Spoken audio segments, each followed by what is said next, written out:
Ang hirap pa ng paging isang kapitan. Masikip ang suot. Di mo malaman kung anong gagawin mo sa suot. Pero kahit pa paano, maganda pa rin tignan.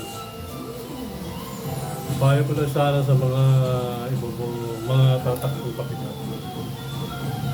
Ayusin niyo yung paglilingkod niyo. Kundi marami nang papalit sa inyong kapitan.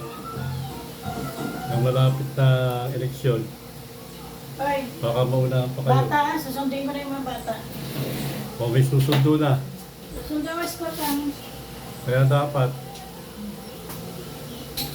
mag-iingat kayo sa mga bumoboto o yung iboboto nyo sa halalan.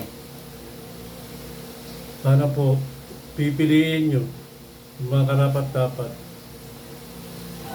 na uupo at pagiging mabait at maayos na pamamalakad sa barangay. Eh sayang nga lang po, hindi po kandidato. Pilakad lang po ako.